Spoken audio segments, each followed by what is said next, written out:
이 DTI, DSR 등도 폐지될 가능성이 아주 큽니다. 안녕하십니까. 대출 읽어주는 남자 대행남입니다. 자, 요즘 주택시장이 많이 요동을 치고 있죠. 미국 금리 인하가 지속되면서 금리 인하에 대한 기대감이 한국에서도 커지고 있는 상황입니다. 금리 인하 기대감에 따라 부동산 시장이 다시 활성화되는 모습을 보이는데요. 정부는 주택시장 과열, 가계부채 증대를 우려해서 주담대를 크게 규제하고 있습니다. 이로 인해서 부동산 시장 혼란이 많이 커졌는데요. 그렇다면 앞으로 한국 주택시장은 어떤 모습을 맞이할까? 이걸 많은 분들이 궁금해 하실 거예요. 자, 오늘은 기존 정부들의 주담대 정책을 살펴보고 앞으로 어떻게 주택시장이 변화할 것인지, 어떻게 대처해야 하는지 오늘 이 영상을 보시면 어느 정도 감이 오실 겁니다. 우리나라 주택시장 정책, 여러분은 어떻게 생각하시나요? 우리나라 주택시장 정책은 사실상 목표가 없다고 말을 합니다. OECD 국가들의 주택시장 정책 중에서 우리나라는 목표를 알 수 없음이라고 발표가 되었던 적도 있었는데요. 자, 그만큼 불분명하고 자주 변한다는 것이죠. 주택시장이 움직일 때마다 각 정부는 정책 기조를 복잡하고 빠르게 바꾸면서 대응하기에 급급한 모습을 보이고 있습니다. 그래서 실제 우리나라 부동산 정책은 성공한 정책이 없다고 말할 정도예요. 지금까지 부동산 정책이 어떻게 변해왔는지 간단하게 살펴볼 건데요. 자, 박근혜 정부부터 문재인 정부, 윤석열 정부까지 함께 보겠습니다. 먼저 박근혜 정부는 주택시장 규제를 완화하는 방향으로 주택정책을 유지했었죠. 취득세 면제라든지 양도세도 완화를 해줬었고요. 다주택자 양도세에 대해서도 크게 완화되어 있었습니다. 주요 규제 완화가 박근혜 정부의 주 정책이었던 거죠. 박근혜 정부의 주요 특징 중 하나는요. 한국은행 기준금리가 1.25에서 1.75%로 매우 낮았다는 거예요. 낮은 금리를 기반으로 해서 부동산 정책 규제 완화를 함으로써 부동산 경기를 부양했어요. 무려 14번의 부동산 대책이 박근혜 정부에서 있었는데 모든 대책이 부동산을 사라는 기조였습니다. 그래서 많은 사람들이 주택을 사들였고 주택 거래가 엄청나게 늘어났었죠. 집값도 많이 상승을 했고요.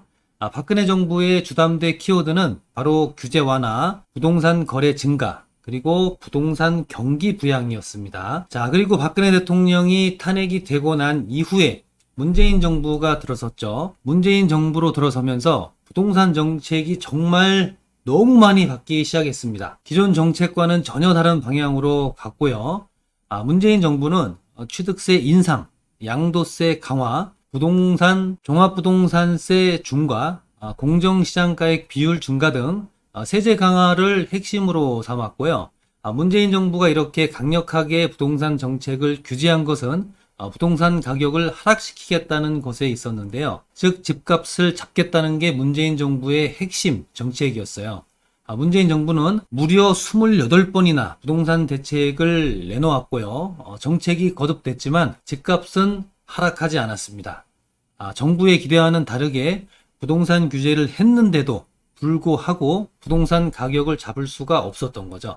투기 수요는 여전했고 편법 거래도 있었으며 무엇보다 코로나로 인해서 0% 금리가 자리를 잡으면서 부동산 가격이 안정되지 못했습니다. 그 다음엔 윤석열 정부로 접어들었고요. 지금 정부죠. 지금 정부는 또 문재인 정부 정책들을 뒤집기 시작했습니다. 부동산 규제를 완화하는 방향으로 흘러가고 있죠.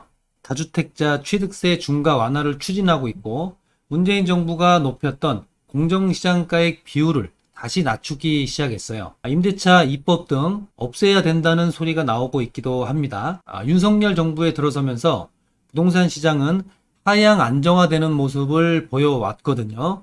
그 이유는 이미 집값이 많이 상승을 해서 피로감이 너무 커졌고 무엇보다 금리가 2%포인트 이상 상승을 하면서 안정화되는 것처럼 보였습니다. 그런데 그 안정화도 오래가지는 못했습니다. 올해 4월부터는 다시 부동산 시장이 상승장을 만났고요. 금리 인하 기대감이 커졌고, 그래서 다시 부동산 불패 신화라는 말이 나오면서 대출을 받아서 집을 사는 사람들이 늘었습니다. 가계부채가 크게 증가하면서 지금 정부는 주담대를 아주 조이고 있는 상황이죠. 1주택자는 대출을 안 해주겠다.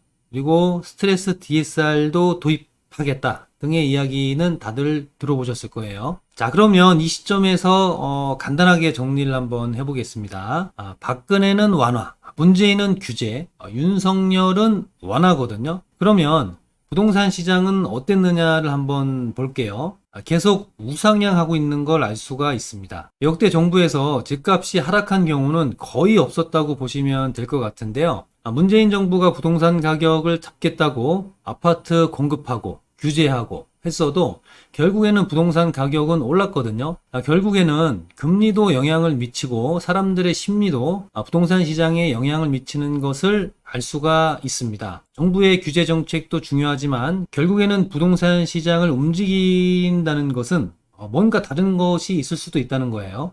최근에는 많은 분들이 주택 구입을 고민하고 계실 겁니다. 그 이유는 바로 금리 인하가 될 거라고 믿기 때문이죠. 금리가 낮아지면요, 주택을 사려는 사람이 늘고 결국 주택 가격이 상승을 하게 됩니다. 박근혜 정부도 그랬고 문재인 정부 때도 그랬습니다. 미국은 금리 인하를 할 거라고 계속 말을 하고 있죠. 9월 20일 현재 미국이 B컷을 발표했습니다. 하루 만에 0.5%포인트나 금리를 인하한 것이죠. 그러면 한국의 금리도 낮아질 수밖에 없습니다.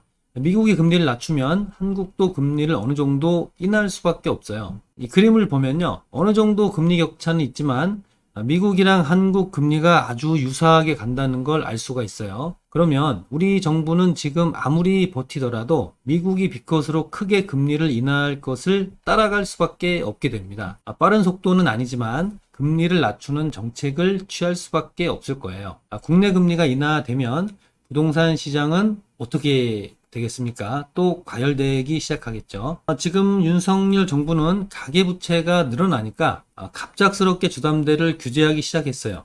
지금까지는 부동산 정책을 완화하고 갑작스럽게 가계부채 감소를 위해서 규제를 하기 시작한 것이거든요.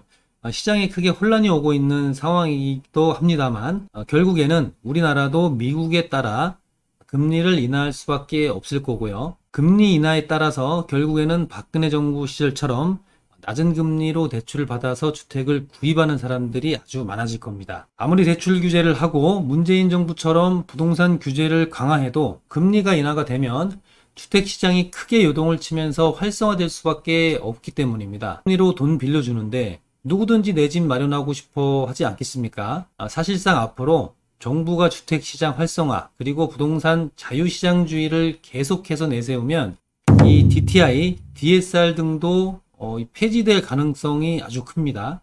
즉 금리 인하에 더불어서 정부가 부동산 규제를 완화하기 시작하면 집을 더 쉽게 살 수 있을 거고 집을 많은 사람들이 사게 되겠죠. 그리고 결국에는 다시 부동산이 상승장을 만나는 상황이 될 거라는 겁니다. 많은 분들이 도대체 언제 집을 사야 되느냐 고민을 많이들 하시죠. 그리고 대부분의 사람들이 대출 없이는 집을 사지는 않습니다. 대출을 꼭 가지고 집을 사게 되는데요. 그렇다면 금리가 인하되었을 시점에 규제가 완화되었을 시점에 집을 사는 것이 가장 적합할 것입니다. 그래서 미국이 B컷을 선언한 지금이 주택을 알아보고 주택을 구입하기 좋은 시기라고도 할 수가 있는데요.